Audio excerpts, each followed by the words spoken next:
નમસ્કાર વિદ્યાર્થી મિત્રો, સ્વાગત છે તમારું અમારી યુટ્યુબ ચેનલ જીબી એજ્યુકેશનમાં। તો આપણે આ વિડીયોમાં અમીબામાં પોષણ વિશે માહિતી મેળવીશું। આ એક મોસ્ટ આઈએમપી કહી શકાય એવો ટોપિક છે। આ પ્રશ્ન વારંવાર છે બોર્ડની એક્ઝામમાં 2 અથવા તો 3 મેક્સિમમ 3 માર્ક્સમાં છે પૂછાતો હોય છે અને આ પ્રશ્ન છે સાવ સરળ છે, એટલે આમાંથી તમે સરળતાથી માર્ક્સ મેળવી શકો છો પૂછાઈ જાય તો। આ વિડીયો તમે શરૂઆતથી અંત સુધી જોજો એટલે તમને આ ટોપિક સાવ ક્લિયર થઈ જશે। તો જોઈએ અમીબામાં પોષણ। તો સૌપ્રથમ તો અમીબા એક એવો સજીવ છે જે એક કોષીય છે। સજીવોના 2 પ્રકાર હોય, એક કોષીય સજીવ અને બહુકોષીય સજીવ। તો અમીબા એક કોષીય સજીવ છે। હવે આ પ્રશ્ન તમને 2 રીતે પૂછાઈ શકે। એક એમ પૂછાય કે અમીબામાં પોષણની પ્રક્રિયા સમજાવો, તો પણ આ રીતે લખવાનું, અને કે જો એવી રીતે પૂછાય કે એક કોષીય સજીવોમાં પોષણની પ્રક્રિયા સમજાવો, તો પણ આ જ રીતે લખવાનું રહેશે। તો સૌપ્રથમ આપણે આકૃતિ દ્વારા સમજીએ, ત્યારબાદ ટોપિક વાઇઝ જોઈશું।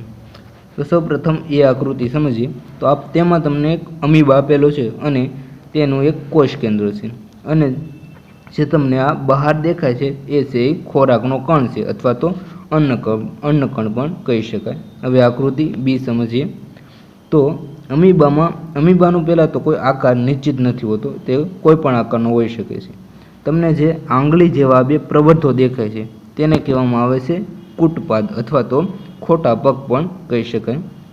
હવે અમીબા છે ખોરાકને ગ્રહણ કરવા માટે જે કણ હોય, ખોરાકનો કણ હોય એની નજીક આવશે અને આવી રીતના ખોટા પગને લંબાવશે અને આ રીતની તે રચના બનાવશે। તો જે આ આખી રચના બની ખોરાક કણ અંદર છે અને જે તેના જે આંગળી જેવા પ્રવર્ધો છે તેના દ્વારા સંપૂર્ણ ખોરાકનો કણ છે તેને ઘેરી લે છે।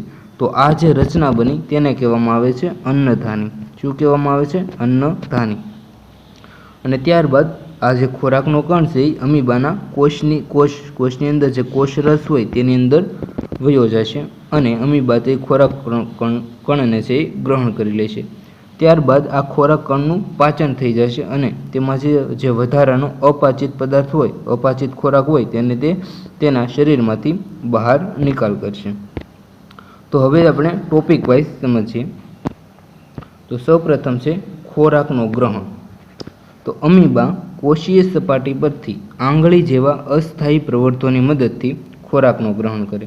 તમે આકૃતિ બીમાં જોઈ શકો, આ ખોરાકનો કણ છે અને અમીબાના જે આ ખોટા પગ છે, એટલે કે તમે તેનો આકાર જોઈ શકો છો, આપણા હાથની આંગળી હોય એ રીતનો છે।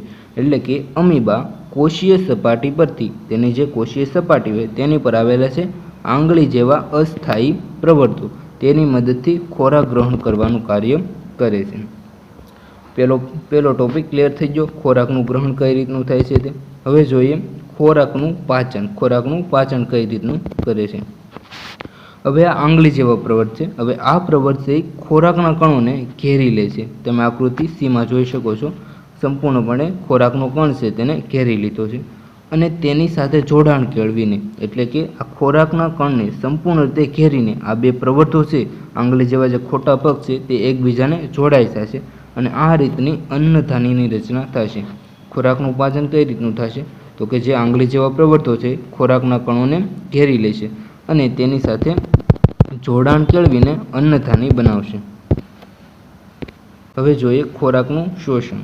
હવે અન્નધાનીની અંદર શું થશે? જે આ પદાર્થ છે, પદાર્થનું સ્વરૂપ કેવું હોય? જટિલ હોય। જે ખોરાકનો કણ લીધો એ જટિલ છે।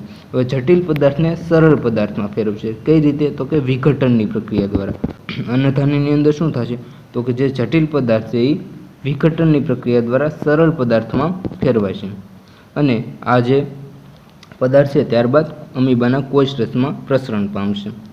હવે છેલ્લી પ્રક્રિયા જોઈ કે મળોત્સર્જન। હવે વધેલો અપાચિત પદાર્થ કોષની સપાટી તરફ ગતિ કરે અને શરીરમાંથી બહાર નિકાલ પામે છે।